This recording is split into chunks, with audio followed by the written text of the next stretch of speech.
বাংলাদেশের অন্তর্বর্তী সরকারের পক্ষ থেকে সাবেক প্রধানমন্ত্রী শেখ হাসিনাকে প্রত্যর্পণে ভারতের কাছে করা অনুরোধটি বিভিন্ন চ্যালেঞ্জের মুখে পড়েছে। এইসব চ্যালেঞ্জের মধ্যে দ্বিপক্ষীয় প্রত্যর্পণ চুক্তির সীমাবদ্ধতাও রয়েছে।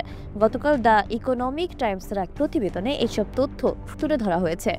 ওই প্রতিবেদনে বলা হয়েছে, বাংলাদেশের এই অনুরোধটি রাজনৈতিক ও কূটনৈতিক নানা চ্যালেঞ্জের মুখে পড়েছে।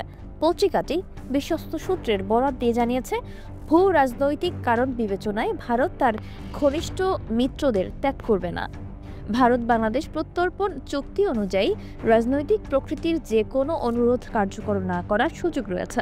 উচ্চ পর্যায়ের বিভিন্ন সূত্র বলেছে, বাংলাদেশের বর্তমান সরকারের চাপ সত্ত্বেও ভারত এই বিষয়ে দ্রুত কোনো সিদ্ধান্ত নেবে না।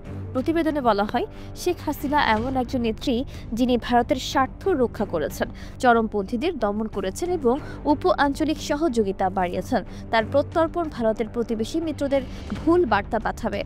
এতে আরও বলা হয়, ভারত ওই প্রত্যর্পণ অনুরোধ পরীক্ষা নিরীক্ষা করবে। এতে কয়েক মাস লেগে যেতে পারে। বিভিন্ন সূত্র মনে করে, এখন যদি শেখ হাসিনা বাংলাদেশে ফেরেন, তাহলে অনিশ্চিত ও ঝুঁকিপূর্ণ পরিস্থিতি তৈরি হতে পারে।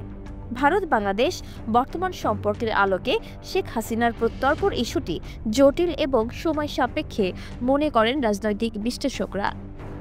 নাহার বর্ণা, অনুসন্ধান নিউজ।